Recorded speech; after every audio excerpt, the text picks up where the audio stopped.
Hello friends, मैं सुधीर स्वागत करता हूं आप सभी का आपके अपने चैनल स्कोर मैक्स पे। और आज हम डिस्कस करने वाले हैं आपकी IBO 6 की unit 4 international transactions and balance of payment. तो बैलेंस ऑफ पेमेंट के बारे में बात करते हैं कि बैलेंस ऑफ पेमेंट होता क्या है। तो बैलेंस ऑफ पेमेंट एक तरह से एक सिस्टमेटिक रिकॉर्ड होता है हमारी इकोनॉमिक ट्रांजेक्शन्स का, हमारे इंडियन रेजिडेंट का किसके साथ, ओवरऑल वर्ल्ड के रेजिडेंट्स के साथ। मतलब ऐसी ट्रांजैक्शन होती है, ऐसा रिकॉर्ड होता है जहाँ पर हमारे इंडियन रेजिडेंट किसी भी अगर कंट्री के रेजिडेंट के साथ, गवर्नमेंट के साथ कोई भी इकोनॉमिक ट्रांजेक्शन्स करते हैं तो उसको इसमें रिकॉर्ड किया जाता है। The balance of payment of a country is a systematic record of all economic transactions between the resident of a country and the rest of the world। मतलब इसके अंदर आपकी सारी इकोनॉमिक ट्रांजेक्शन्स आ जाती हैं, चाहे आपकी विजिबल हो चाहे आपकी इनविजिबल हो। It presents a classified record of all receipt on account of goods exported, services rendered, and capital received by resident, and payment made by them on accounts of good imported and services received from the capital transfer to non-residents or foreigners।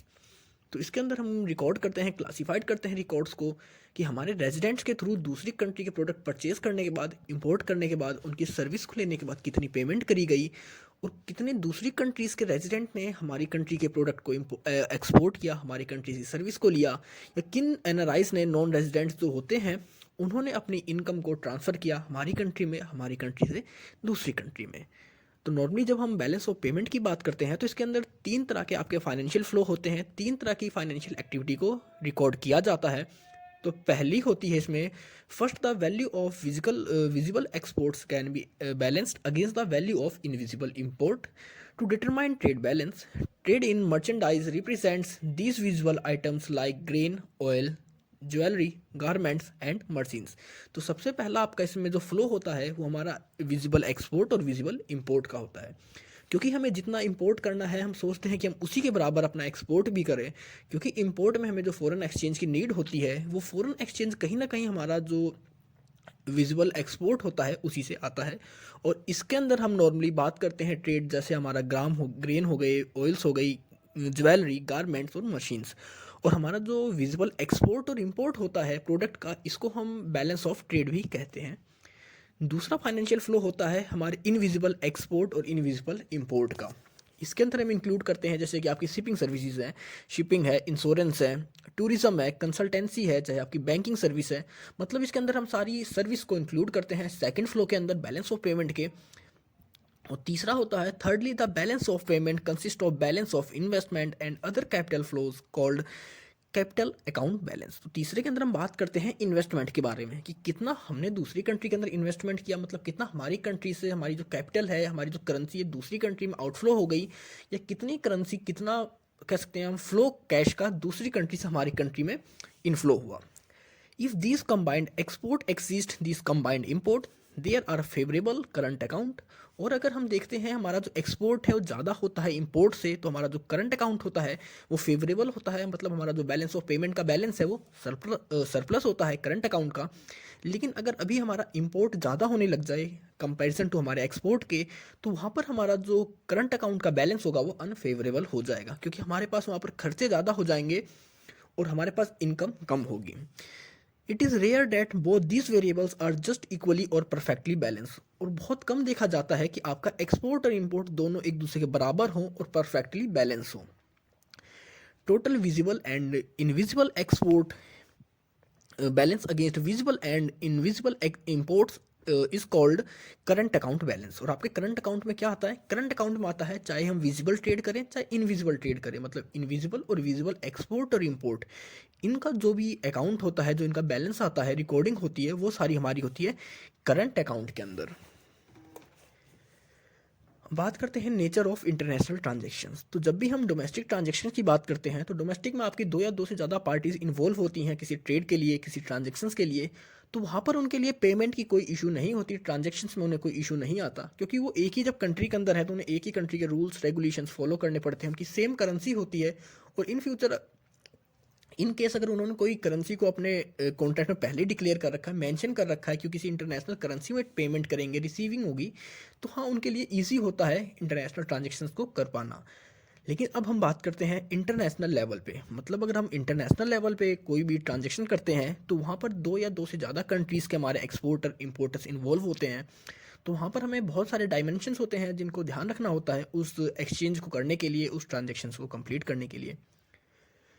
तो सबसे पहला होता है हमारा कि हमने किस currency के बारे में या किस करेंसी के ऊपर हम एग्री थी दोनों पार्टीज, मतलब हमारा एक्सपोर्टर हमारा इंपोर्टर, मतलब कि जब भी उनका कोई कॉन्ट्रैक्ट बना तो दोनों पार्टीज की ना किसी एक करेंसी के ऊपर एग्री होती हैं कि वो इन फ्यूचर में उनका जो कॉन्ट्रैक्ट है उसकी जो पेमेंट है वो किस करेंसी में करेंगी।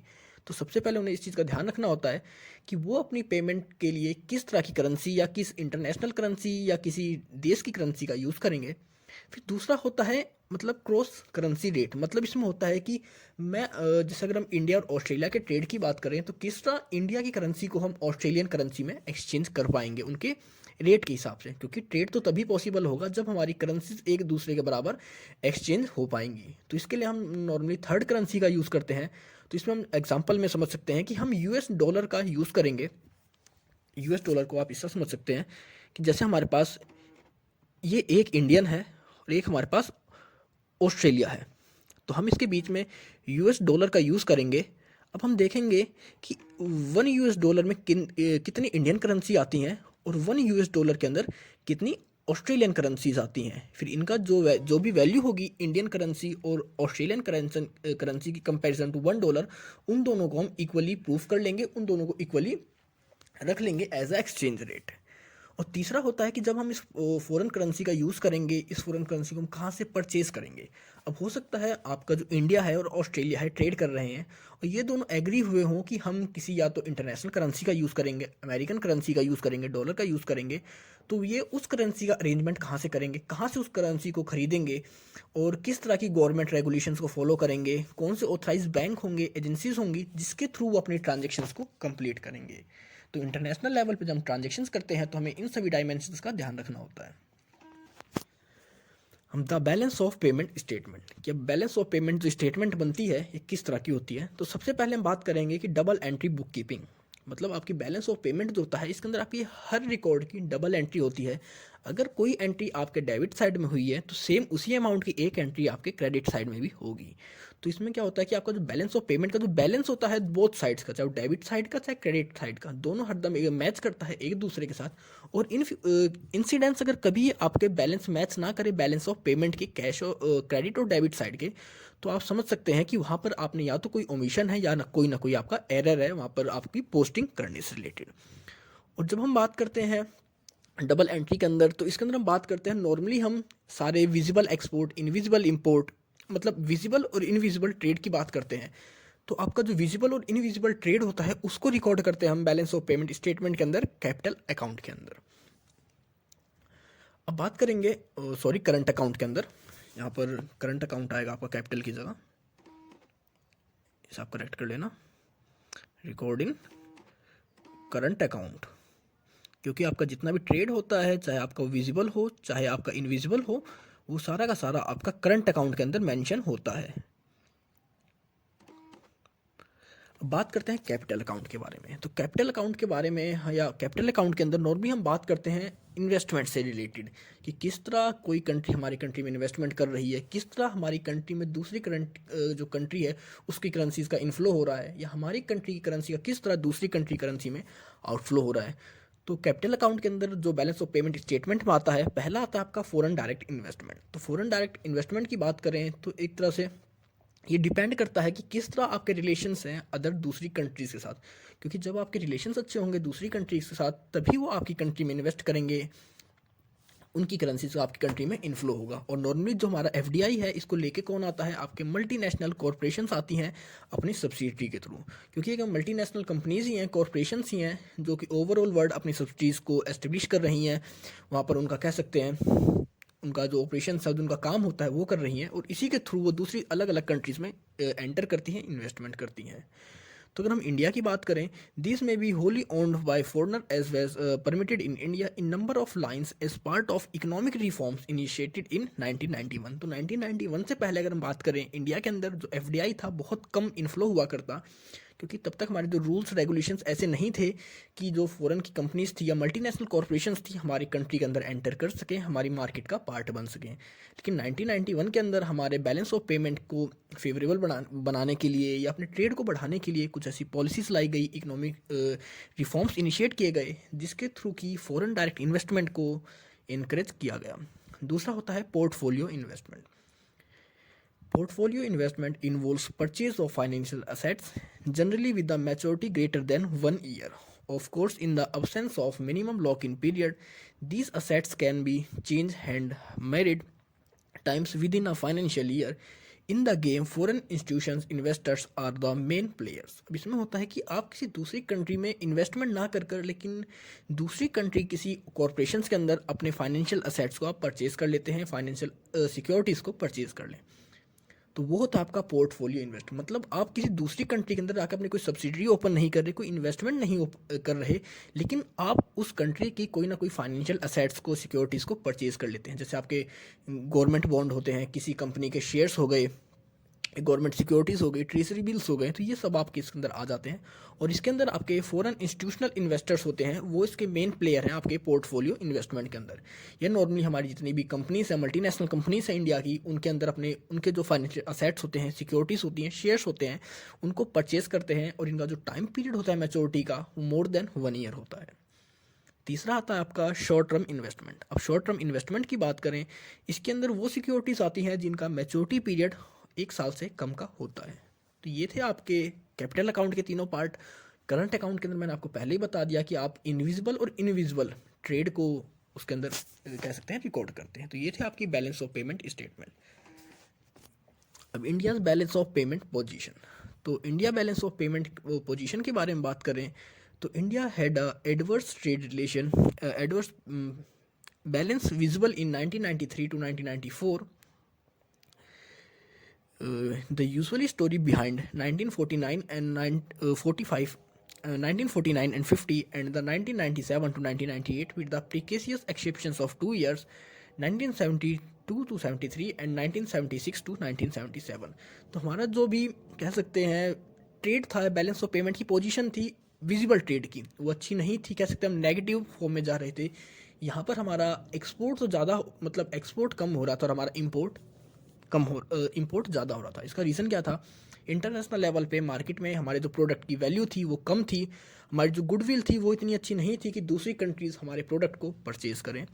The invisible balance in 1993 to 1994 was unfavourable. हमारा जो इनविजिबल बैलेंस था, मतलब हमारा जो शिपिंग का या हमारी जो सर्विसेज का बैलेंस था, वो भी अनफेवरेबल था हमारे बैलेंस ऑफ पेमेंट के हिसाब से। यहाँ पर भी हमारा इम्पोर्ट ज़्यादा था और हमारा एक्सपोर्ट कम था।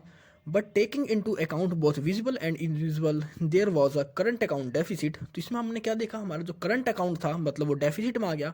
कि करंट अकाउंट के अंदर ही आपका विजिबल और इनविजिबल ट्रेड को रिकॉर्ड किया जाता है।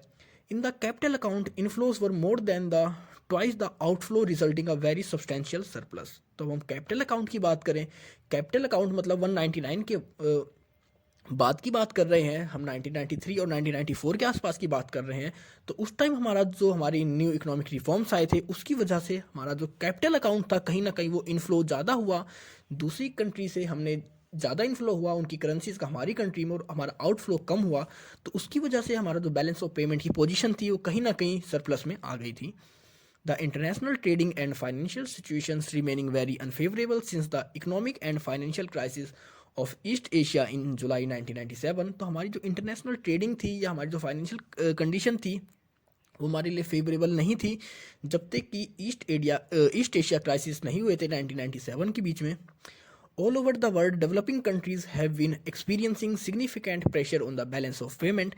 Despite the India's balance of payment remained comfortable in both 1999 to 1999 and 1999 to 2000, partly due to anticipatory policy actions such as issue of resurgent Indian bonds. तो जितनी भी आपकी डेवलपिंग कंट्री थी उनके ऊपर बहुत ज़्यादा प्रेशर था अपने बैलेंस ऑफ पेमेंट को कह सकते हैं मैनेज करने का, बैलेंस करने का, क्योंकि उनकी गुडविल इतनी अच्छी नहीं थी। और फिर जो भी डेवलप्ड कंट्रीज़ थी वो मैक्सिमम जो भी हमारा ट्रेड था एक्सपोर्ट हुआ करता वो सारी डेवलप्ड कंट्रीज़ ही करती थी। लेकिन हम इंडिया की बात करें तो इंडिया ने कुछ अपने अच्छी पॉलिसीज़ को इशू किया था, जो इसने रिफॉर्म्स लाए थे, उनकी वजह से हमारे जो इंडिया की अगर हम बात करें बैलेंस ऑफ पेमेंट की, तो 1998 से 1999 के बीच में जो पेमेंट थी, जो पोजीशन थी, वो कह सकते हैं काफ़ी अच्छी थी, या कह सकते हैं हमारे लिए एक कंफर्टेबल पोजीशन थी हमारे बैलेंस ऑफ पेमेंट की।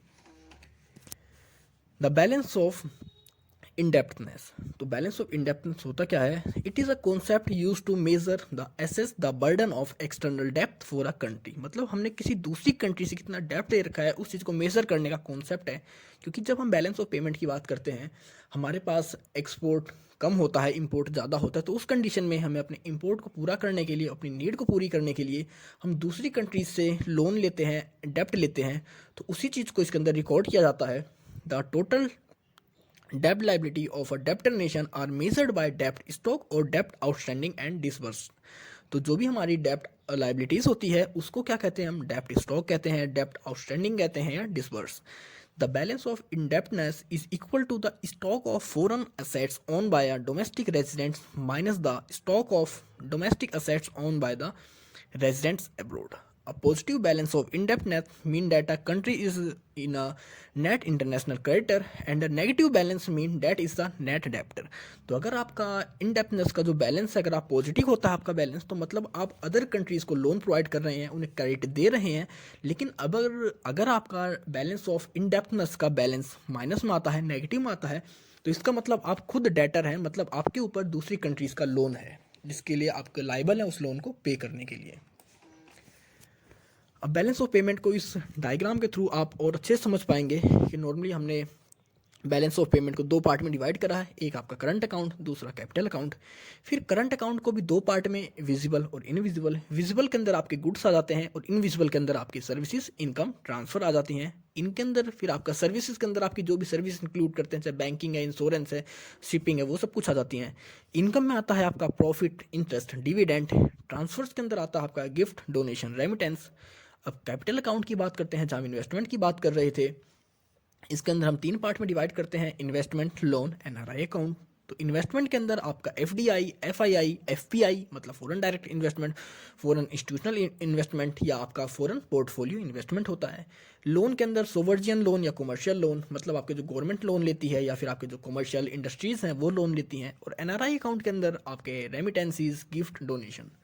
तो इस डायग्राम के थ्रू मैंने कोशिश करी है कि जितना मैंने इससे पहले एक्सप्लेन किया है बैलेंस ऑफ पेमेंट के बारे में, क्या चीज़ कहाँ पर आती है, इस डायग्राम के थ्रू आप उसको बेटर वे में समझ पाएंगे। अब बात करते हैं एडजस्टमेंट पॉलिसीज़ के बारे में। तो एडजस्टमेंट पॉलिसीज़ मतलब कह सकते हैं ऐसे कौन सा अरेंजमेंट करे कि हमारा जो बैलेंस ऑफ पेमेंट डेफिसिट में था वो हमारा सरप्लस में आ गया या फेवरेबल में आ गया। तो सबसे पहले हमारा यूनिलेटरल एडजस्टमेंट। इसके अंदर हम वो बात कर रहे हैं यूनिलेटरल मतलब एक सिंगल कंट्री की हम क्या अपने आप में क्या एडजस्टमेंट कर सकते हैं जिसके थ्रू हम अपने बैलेंस ऑफ पेमेंट के बैलेंस को फेवरेबल करें अपनी कंट्री के हिसाब से। तो इसके अंदर हमारी कंट्री खुद की कुछ पॉलिसीज़ होती हैं, उनको हम रेगुलेट करते हैं, उन्हें मॉडिफाई करते हैं, चेंज करते हैं कि जिसकी हेल्प से हम अपने एक्सपोर्ट को बढ़ाएं। तो इसके अंदर आपकी फिजिकल पॉलिसीज़ होती हैं, मॉनिटरी पॉलिसीज़ होती हैं, commercial policies like exchange rate adjustment, price policy, wage policy, industrial policy, rural और एग्रीकल्चर पॉलिसी। और इसके अंदर हम अप्रोच करते हैं कि किस तरह स्मॉल स्केल इंडस्ट्रीज़ हैं वो डेवलप करें, वो बढ़ें और हमारा एम्प्लॉय बढ़े। क्योंकि जैसे आपकी इंडस्ट्रीज़ बढ़ेंगी उस तभी आपका जो एक्सपोर्ट है वो बढ़ेगा, और जब आपका एक्सपोर्ट बढ़ेगा तो कहीं ना कहीं आपका जो जब आपकी इंडस्ट्रीज़ ग्रो कर रही है तो आपका इंपोर्ट भी घट जाएगा। तो उस कंडीशन में आपका जो बैलेंस ऑफ पेमेंट है वो पॉजिटिव में हो जाएगा। दूसरा है बायलेटरल। अब बायलेटरल की बात करें तो इसके अंदर हम किसी दूसरी कंट्री के साथ एक एग्रीमेंट के अंदर आ जाते हैं, एक एग्रीमेंट साइन कर लेते हैं रिक्वायर टू आवर नीड्स। जैसे हमें पता लगता है कि हमारी कोई नीड है और हम किसी दूसरी कंट्री से उस चीज़ का इंपोर्ट कर रहे हैं और उस कंट्री को कोई प्रोडक्ट एक्सपोर्ट में चाहिए, तो हम उसको परचेज ना कर या बैलेंस ऑफ पेमेंट में उसके डेफिसिट को देखते हुए हम उनके साथ एक एग्रीमेंट कर लेते हैं कि हाँ, हम आपसे ये प्रोडक्ट आपका परचेज करेंगे, लेकिन इसके बदले आपको हमसे हमारा ये प्रोडक्ट परचेज करना होगा। मतलब हम आपसे जितना इंपोर्ट करेंगे उतना ही आप हमसे एक्सपोर्ट करोगे। तो इसमें क्या होता है कि दोनों कंट्रीज़ की जो नीड होती है कहीं ना कहीं वो भी पूरी हो जाती है प्रोडक्ट से रिलेटेड। दोनों कंट्रीज़ का जो बैलेंस ऑफ पेमेंट है वो भी फेवरेबल होता है, बैलेंस फॉर्म में रहता है, क्योंकि वो जितना एक्सपोर्ट करते हैं उतना ही वो इंपोर्ट भी कर लेते हैं। दिस में as well as over to ad hoc solutions when exchange rate are highly volatile alternative to country में explicitly or implicitly agree to keep the exchange rate between their currencies pegged at a particular level और कई बार जब आपके exchange rate continue change होते रहते हैं या fluctuates होते रहते हैं, तो ये दो कंट्रीज आपस में ये एग्रीमेंट भी कर लेती हैं कि वो एक फिक्स टाइम के लिए उनके जो एक्सचेंज रेट है उनको फिक्स करेंगी, मतलब ओवरऑल वर्ल्ड से अलग। हो सकता है इंटरनेशनल मार्केट में करेंसीज का फ्लक्चुएशंस होता रहे, लेकिन वो एक एग्रीमेंट बना लेंगे कि हाँ 6 महीने, साल, 1 महीने तक हमारी करेंसीज का जो एक्सचेंज रेट था वो इसी हिसाब से चलेगा। नेक्स्ट आता है आपका रीजनल एडजस्टमेंट। अब रीजनल के अंदर की बात करते हैं, रीजनल से आप समझ सकते हैं जैसे आपका एशियन रीजन है, साउथ अफ्रीका रीजन है, या आपका अमेरिका रीजन है। तो इसके अंदर आपके कुछ रीजन से मिलके एक एग्रीमेंट बना लेते हैं, यूनियन बना लेते हैं कि किस तरह वो एक दूसरी कंट्रीज़ की हेल्प करेंगे उनके बैलेंस ऑफ पेमेंट को एडजस्ट करने। क्योंकि कोई भी कंट्री आज के टाइम में इतनी कह सकते हैं एफिशिएंट नहीं है कि वो अपनी सारी की सारी नीड को पूरी कर सके। हर कंट्री कहीं ना कहीं दूसरी कंट्री के ऊपर डेवलप है अपनी नीड्स को पूरा करने के लिए। फॉरेन एक्सचेंज अर्निंग ऑफ सब countries like frozen in Hitler Germany's under the ban of block accounts. तो हमारा जब भी वर्ल्ड वॉर हुआ था तो उसके अंदर देखा गया था कि बहुत सारी कंट्रीज़ के जो फॉरेन एक्सचेंज थे ब्लॉक हो गए थे जर्मनी के अंदर। So the balance of payment problem that was the top of global agenda from 1945 onwards. तो इसके बाद हमारा जो बैलेंस ऑफ पेमेंट था वो टॉप एजेंडा था हमारे 1945 के बाद, क्योंकि जब हर कंट्री के फॉरेन एक्सचेंज ब्लॉक हो चुके थे, अब वो किस तरह पेमेंट करें, किस तरह ट्रेड करें, किस तरह एक्सपोर्ट और इम्पोर्ट करें। तो European Union emanating from the treaty of Rome 1957 has been an existence for the more than 4 decades under a variety of nomenclatures. When a common currency gets freely circulated amongst the member countries, for the foreign exchange problem might be resolved in a big way. तो इसके अंदर जब देखा गया कि बहुत जितनी भी करेंसीज थी सबके फॉरेन एक्सचेंज थे वो ब्लॉक हो गए थे, तो आपका एक ट्रीटी ऑफ रोम हुआ। इसके अंदर बात करी गई कि एक कॉमन करेंसीज को वो डिफाइन करेंगे, कॉमन करेंसी को एस्टेब्लिश करेंगे जिसका यूज़ करेगा उनकी जो पूरा रीजन है, वो पूरा रीजन है उस रीजन की जितनी भी कंट्रीज़ हैं, उस यूनियन की जितनी भी कंट्रीज़ हैं या यूरोपियन करंट जितनी कंट्रीज़ हैं, वो एक स्पेसिफिक करेंसी का यूज़ करेंगे अपनी पेमेंट को करने के लिए। जैसे कि हमने यूरो ही कहा था, तो मतलब एक सिंगल करेंसी को डिफाइन कर दिया गया था उस पूरे रीजन के लिए। तो ये किस तरह हेल्प करेगा, अब हर कंट्री को दूसरी कंट्रीज़ की करेंसीज को परचेज करने की, या कह सकते हैं बैलेंस ऑफ पेमेंट में जो उनको लोन लेना था, या उस चीज़ को इसने रेगुलेट किया। एक करेंसी उसका जो एक्सचेंज रेट था वो अब कभी भी फ्लक्चुएट नहीं होने वाला था। एक तो उसका जो परचेज रेट था, एक्सचेंज रेट था, वो फिक्स कर दिया गया था, और उसने काफ़ी हद तक हेल्प करी थी हमारे बैलेंस ऑफ पेमेंट को रेगुलेट करने के लिए। लास्ट आपका मल्टीलेटरल एडजस्टमेंट। मल्टीलेटरल एडजस्टमेंट के बात करेंगे कि हम किस तरह हमारी करेंसी को कन्वर्ट करते हैं, किस तरह हम इंटरनेशनल लेवल पर ट्रेड करते हैं, किस तरह जिस कंट्री का कह सकते हैं बैलेंस ऑफ पेमेंट डेफिसिट है तो इंटरनेशनल ऑर्गेनाइजेशन है किस तरह उसकी हेल्प करेंगी। जैसे हमारा WTO है, IMF है, तो इन सभी इंटरनेशनल ऑर्गेनाइजेशंस की हमने बात करी, इनके एग्रीमेंट्स की बात करी, किस तरह ये सब हेल्प करते हैं हमारी उन कंट्रीज़ के बैलेंस ऑफ पेमेंट को इम्प्रूव करने के लिए। ये पॉइंट तो थे ही आपके जो बुक में है। इसके साथ जैसे आप अगर आप शॉर्ट में लिखना चाहें तो जैसे कि आप अपने एक्सचेंज रेट को रेगुलेट कर सकते हैं, आप अपनी कंट्री के प्रोडक्ट को डिफ्लेशन कर सकते हैं, क्योंकि इन्फ्लेशन महंगा होता है, डिफ्लेशन मतलब सस्ता कर सकते हैं। जब आपके कंट्री के प्रोडक्ट सस्ते होंगे तो उस कंडीशन में दूसरी कंट्री के जो फ्लो होगा करेंसी वो आपकी कंट्री में ज़्यादा से ज़्यादा होएगा। या फिर आप अपने जो इंडस्ट्रियलिस्ट हैं, आपके जो एक्सपोर्टर्स हैं, उनको इंसेंटिव प्रोवाइड कर सकते हैं, क्योंकि जब आप उन्हें इंसेंटिव प्रोवाइड करोगे तो ज़्यादा से ज़्यादा एक्सपोर्ट करेंगे, और जब वो एक्सपोर्ट करेंगे अपना ज़्यादा तो हमें फ़ॉरेन एक्सचेंज की भी कह सकते हैं अर्निंग होगी। तो ऐसे बहुत सारे हमारे पास पॉलिसीज़ हैं, एडजस्टमेंट है, जिनका यूज़ करते हैं बैलेंस ऑफ पेमेंट को बैलेंस करने के लिए, फेवरेबल बनाने के लिए। Rise of market power. तो बात करेंगे कि किस तरह हमारा मार्केट डेवलप हुआ इंटरनेशनल सेटलमेंट्स का या इंटरनेशनल ट्रांजेक्शंस का। According to survey result published by the bank for international settlement Basel 1996, ये जो हम सर्वे की बात कर रहे हैं 1996 के अंदर पब्लिश हुआ था इंटरनेशनल सेटलमेंट का, द बैंक ऑफ सेटलमेंट, मतलब एक सर्वे था ये। The daily average age of trading volume on foreign exchange was 1.19 trillion. हमारा जो इंटरनेशनल लेवल का फॉरेन एक्सचेंज का जो ट्रेड था वो कितना हो रहा था, मतलब उसकी जो एज कितनी थी डेली की, वो थी $1.19 trillion as against 0.26 trillion in decade back 1986। मतलब 1996 के अंदर हमारा वन डे का कितना पहुंच गया था फॉरेन एक्सचेंज, 1.19 ट्रिलियन। लेकिन इससे हम 10 साल पहले की बात करें 1986 की, तो उस टाइम था हमारा 0.26। तो आप खुद कंपेयर कर सकते हैं 0.26 से 1.19 तक कितने गुना बढ़ चुका है ये सिर्फ 10 साल के अंदर। And only 0.1 trillion dollar about a quarter century back 1973, और हमारा जो 1973 के अंदर ये रेशो था वो था हमारा 0.1 ट्रिलियन। तो आपने देखा कि किस तरह 1973 तक हमारा जो रेशो था वो इम्प्रूव हुआ और वो क्वार्टरली का बन गया, क्योंकि ये तो हमारा जो 1.19 ट्रिलियन था ये हमारा टोटल वन डे का था। और जब हम बात करते हैं क्वार्टरली सेंचुरी बैक की 1973 के बारे में, तो वहाँ पर हमारा क्वार्टरली था, मतलब एक साल का एक चौथाई हिस्सा था 0.1 ट्रिलियन। तो आपने देखा कि किस तरह इम्प्रूव हुआ हमारा इंटरनेशनल ट्रांजेक्शन्स हमारे 1973 के कंपैरिजन, या कह सकते हैं 1986 के कंपैरिजन। क्योंकि 96 जब हम 1996 में आए तो हमने देखा कि हमारी जो अब इंटरनेशनल ट्रांजेक्शन्स हो रही थी, फॉरेन एक्सचेंज हो रहा था, बहुत ज़्यादा बढ़ चुका था पुराने डेट्स के, मतलब ना, चाहे हम 73 से कंपेयर करें चाहे 1986 से कंपेयर करें। तो foreign exchange market grow well as 4 times since 1986 and much more than the 100 times since 1973।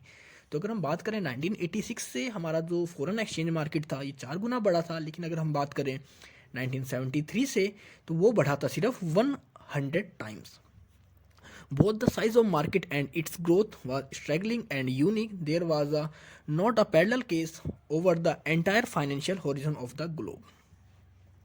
अब हम देखते हैं कि कौन कौन सी इकोनॉमी फॉरेन एक्सचेंज टॉप पे थे। The 3 biggest foreign exchange market आज लंदन, इसका जो डेली टर्नओवर था वो था $464 बिलियन, 1995 की बात कर रहे हैं। दूसरा न्यूयॉर्क था, उसका 244 बिलियन डॉलर था। और टोक्यो था 161 बिलियन, उसकी डेली फॉरेन एक्सचेंज की मार्केट थी। और इसके बाद हम बात करेंगे a small city like Singapore occupied the 4th place with a turnover of about $100 billion. तो एक छोटी कंट्री होने के बाद भी, छोटी सिटी होने के बाद भी जो सिंगापुर था वो चौथे प्लेस पर आ चुका था। In term of Indian currencies the daily turnover in world's foreign exchange market amount to be roughly roughly rupees 50 lakh crore. अगर हम डेली की बात करते हैं इंडियन मार्केट्स की, तो हमारा जो टर्नओवर होता है डेली का 50 लाख करोड़ का है। लेकिन अगर हम बात करते हैं रिलेशन टू यूएसए जीडीपी के हिसाब से, तो यूएसए जीडीपी क्या है in relation to USA GDP for 1995 7.3 ट्रिलियन। The daily turnover of a foreign exchange was about 1/6। तो हमारा जो यूएस डॉलर के हिसाब से अगर हम बात कर रहे हैं, क्योंकि इसके अंदर हमने एग्जांपल की बात करी है, क्योंकि at ₹40 for one US dollar, और इसके अंदर हमने क्या बात करा एक्सचेंज रेट, जो हमारे पास रेशो है कि ये 1/4 है या 1/6 है। तो इसके अंदर हमने ₹1 को, मतलब $1 को 40 रुपीज़ में कन्वर्ट किया गया है। और इसके अंदर बात करी गई थी आपका जो 50 लाख करोड़ हमारा डेली का टर्नओवर था, ये क्या था, more than 5 times of Indian gross domestic product, मतलब हमारी जो जीडीपी थी उससे 5 गुना ज़्यादा था ये। लेकिन हम यूएस की बात करते हैं तो यूएस को जो ट्रेड था फॉरेन एक्सचेंज का था वो 7.3 ट्रिलियन था, जो कि उसकी इकोनॉमी के जीडीपी का 1/6 पार्ट था। मतलब हमने देखा कि यूएस की जो जीडीपी थी उससे उनका जो ट्रेड था फॉरेन एक्सचेंज का 1/6 था सिर्फ। लेकिन इंडिया की कंडीशन में हम बात करते हैं तो इंडिया का उससे 4 गुना था वो, यानी तो 4 times था उनके जीडीपी से भी ज़्यादा। The power of market progress particularly speculations have been on the rise. इसी कंडीशन में, इसी के साथ साथ आपका जो स्पेकुलेशंस था वो भी इंक्रीज हो रहा था, कि जैसे जैसे आपका इंटरनेशनल सेटलमेंट बढ़ रहा है, फॉरेन एक्सचेंज बढ़ रहा है, आपका जो स्पेकुलेशंस था वो भी कहीं ना कहीं बढ़ रहा था। The power of people in like George Soros with US 400 billion under his hand. और हमारे कुछ ऐसे भी पर्सन थे जिनके हाथों में हमारी इकोनॉमी की बहुत बड़ी रकम थी, पूरी कमांड रखा करते वो, जैसे कि आपका बुक में मेंशन कर रखा है जॉर्ज सोरस, जिसके पास US 400 बिलियन डॉलर थे, जिनका कि यूज़ कर रहा था पूरी मार्केट को रेगुलेट करने के लिए। क्योंकि किसी भी प्राइवेट इन्वेस्टर्स के हाथ में इतना बड़ा अमाउंट आ जाता है किसी इकोनॉमी का, तो कहीं ना कहीं उस पूरी इकोनॉमी को रेगुलेट कर सकता है अपने हिसाब से। The power of central banks and quite few countries have having foreign reserve all put together much lower less than 400 billion. तो एक पर्सन था जॉर्ज सोरस, उसके अकेले के पास 400 बिलियन डॉलर थे। और अगर हम बात करते हैं कुछ जो करेंसीज थी या हमारी जो कुछ फ्यू कंट्रीज़ के टोटल फॉरेन एक्सचेंज रिजर्व को मिला ले, तो भी वो $400 बिलियन तक नहीं पहुंच पा रहे। तो हमने देखा किस तरह एक ही सिंगल पर्सन किस तरह कई कंट्रीज़ के फॉरेन एक्सचेंज के बराबर वहाँ पर स्टैंड हो चुका था, उसका डेवलप हो चुका था। और किस तरह हमारा जो स्पेकुलेशंस था वो बढ़ रहा था। इसके अंदर हमारी जो गवर्नमेंट की एडजस्टमेंट पॉलिसीज़ थी वो भी लिमिटेड हो गई थी। हमारा जो सेंट्रल बैंक का रोल रहा करता इन चीज़ को रेगुलेट करने के लिए वो भी लिमिटेड हो गया था। तो ये था आपका राइज ऑफ मार्केट पावर। तो आई होप आपको सब कुछ समझ में आ गया होगा। अगर आपको कोई इशू है, कोई डाउट है, तो आप मुझे कमेंट सेक्शन में कमेंट कर सकते हैं, नहीं तो आप मुझे मेरे इंस्टाग्राम अकाउंट पर फॉलो कर सकते हैं। तो मिलते हैं जल्दी एक नई वीडियो के साथ, तब तक के लिए take care, good bye friends.